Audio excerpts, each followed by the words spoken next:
જાવણા છે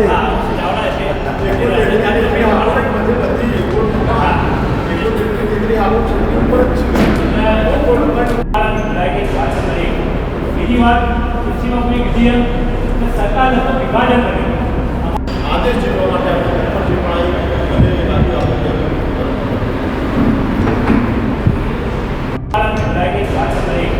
બીજી વાત કૃષિમાં કોઈ વિધેયક સરકાર વિભાજન કરે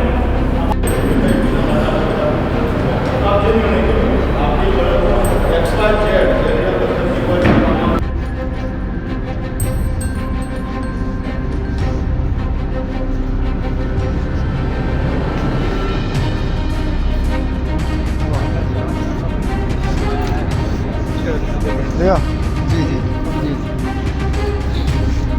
તમે આપો તમે આપો એવું પડે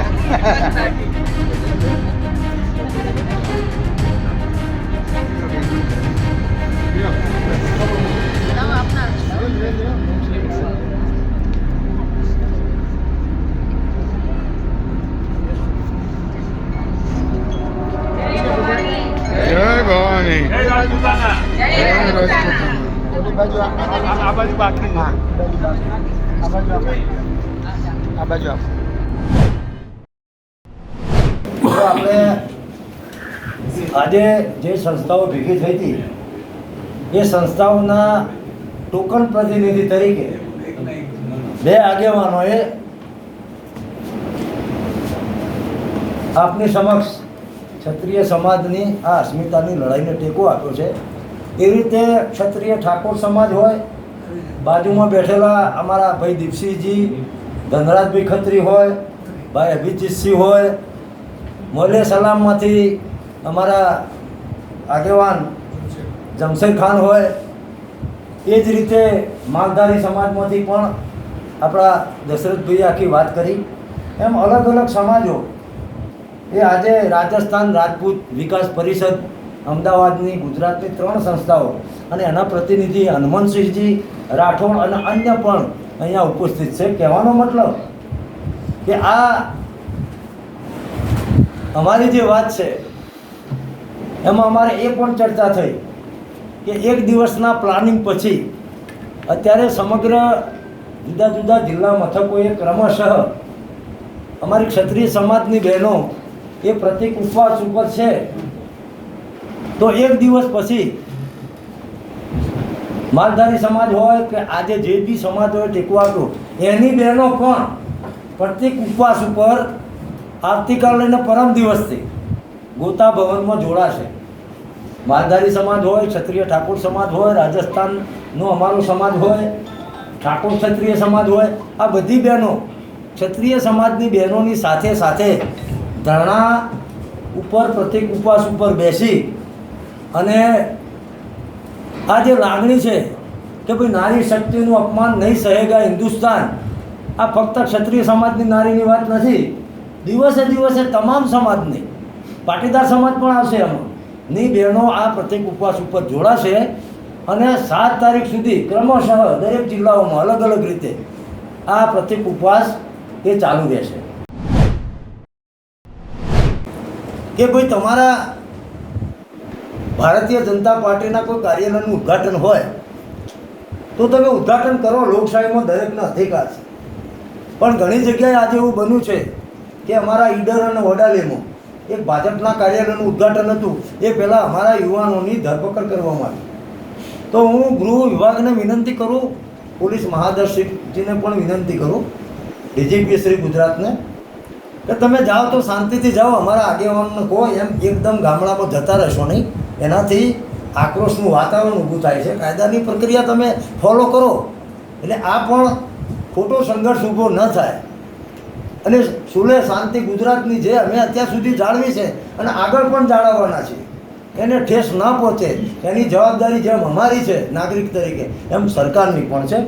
અને છેલ્લી વાત કહી દઉં કે જેમ વહીવટી તંત્ર કોઈ એવા ઇસ્યુ ઊભા ના કરે, દાખલા તરીકે અમારા પત્રકાર મિત્રએ મને પૂછ્યું કે આમાં પૂછશે તો હું એનો જવાબ આપીશ કે તમે જો રાજકીય પક્ષો જે હોય એની સભાઓને મંજૂરી આપવાના હોય, એની રેલીને મંજૂરી આપવાના હોય, તો અમારા ધર્મરથ અને સંમેલનોને પણ તમે મંજૂરી આપજો, એમાં કોઈ અડચણ ઊભી કરતા નહીં.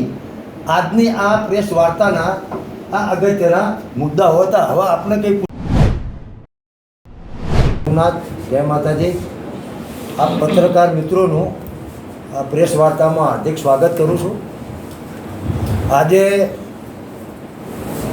અલગ અલગ સંસ્થાઓના આગેવાનોની અમારી મિટિંગ 4 વાગે શરૂ થઈ હતી. આ આંદોલનને કે જેને હવે અમે નામ આપ્યું છે ઓપરેશન ભાજપ, એને કઈ રીતે આગળ લઈ જવું એની વ્યૂહરચના માટે, તમામ સમાજોનો ટેકો લેવા માટે, કારણ કે આ નારી શક્તિના અપમાનનો મુદ્દો છે, અસ્મિતાની લડાઈ છે. તો આ લડાઈ ન કેવળ એક ક્ષત્રિય સમાજની છે. આજે સામેથી તમામ સમાજો અમે સંકલન કર્યું, અમારી સાથે આવ્યા છે. એટલે અમારી આજની જે ભૂમિકા છે એ બહુ સ્પષ્ટ છે. એ તમામ સમાજોને સાથે રાખી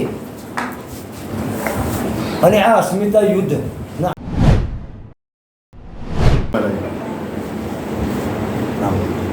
અભિજીતસિંહ બારડ, યુવા ક્ષત્રિય સેના ગુજરાત પ્રદેશ પ્રમુખ. બાપુએ કહ્યું એમ ક્ષત્રિય અસ્મિતાની આ લડાઈમાં રાજકોટ મુકામે જે ભવ્ય સંમેલન યોજાયું એમાં આખા ગુજરાતનો ક્ષત્રિય સમાજ તો હતો જ, પણ હવે જે સંકલન સમિતિએ નિર્ણય લીધો છે કે હવે માત્ર આ લડાઈ પરસોત્તમ રૂપાલા વિરુદ્ધની વ્યક્તિગત નથી રહી, આ લડાઈ સમગ્ર રાજ્યવ્યાપી બની છે અને ભારતીય જનતા પાર્ટીના વિરુદ્ધમાં એક રણશીંગું ફૂંકાઈ ગયું છે. ત્યારે યુવા ક્ષત્રિય સેના ગુજરાત પરિવાર અને ક્ષત્રિય સમાજની વ્યાખ્યામાં આવતા અલગ અલગ વિભાગ, એમાં મુખ્યત્વે ઉત્તર ગુજરાત અને મધ્ય ગુજરાત, આ ક્ષત્રિય સમાજ અલગ અલગ જિલ્લા, અલગ અલગ વિભાગોમાં વહેંચાયેલો સમસ્ત ક્ષત્રિય સમાજ તન મન ધનથી આ લડાઈની અંદર, આ ધર્મયુદ્ધની અંદર જોડાયો છે. અને સંકલન સમિતિ અને ક્ષત્રિય સમાજ જે નિર્ધાર કરશે એ પ્રમાણે તમામ લોકસભા બેઠકો ઉપર પૂરી તાકાતથી એડી ચોટીનું જોર લગાવી અને ક્ષત્રિય સમાજે હુંકાર કર્યો છે અને જે સંકલ્પ કર્યો છે એવા પરિણામો લાવવા માટે તનતોડ મહેનત અને કઠોર ચાલી રહ્યું છે વિવાદ રાજકોટનો.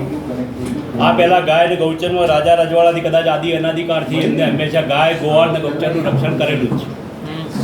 છેલ્લા 22-24 વર્ષથી અમારા અધિકારોનું લગભગ અનંત થયું છે. ગાય હોત અમદાવાદમાં જેટલી ગાયોનું અદાણી ગૌચર પૂરું પાડવું નથી. અનેક વખત અમે સરકારને જે તે રજૂઆતો કરી. હર હંમેશ ક્ષત્રિય સમાજ અમારી જોડે સાથે રહ્યો છે. બીજી વાત, અમે 2022ની વિધાનસભાની 40થી 42 સીટોમાં બતાવ્યું છે કે જ્યાં અમારું મતદાન હતું 10થી 40 હજાર. ક્ષત્રિય સમાજે જૂના દેશ ઉપર રાજ કર્યું છે, અનુભવ બહુ છે એમને. છતાં બી માલધારી સમાજ હતી અમે ખાતરી આપીએ છીએ જે પણ શક્ય છે. લોકશાહીમાં મતદાન મોટી વસ્તુ છે. માથા જથ્થા એનું જોર 40-42 સીટોમાં અમારું મતદાનની ટકાવારી, અમારી નારાજગી અમે બતાવી છે સરકારને. ક્ષત્રિય સમાજની જોડે અમે સાથે છીએ. જ્યાં જરૂર પડે ત્યાં વિખરાયેલો છે. એકાદ સીટ ઉપર પર્ટિક્યુલર નથી, પણ તો બી લોકશાહીમાં એક મતનું મૂલ્ય હોય છે. અને ખાતરી આપીએ છીએ ક્ષત્રિય સમાજ અમના ભૂતકાળમાં મદદ કરેલી છે, અમે એમના ઋણી છીએ. અને જે પણ જરૂર પડે એ અમે એમની સાથે સહકાર આપવા માટે આજે એમને જાણ કરી છે અને ટેકો જાહેર કરીએ છીએ.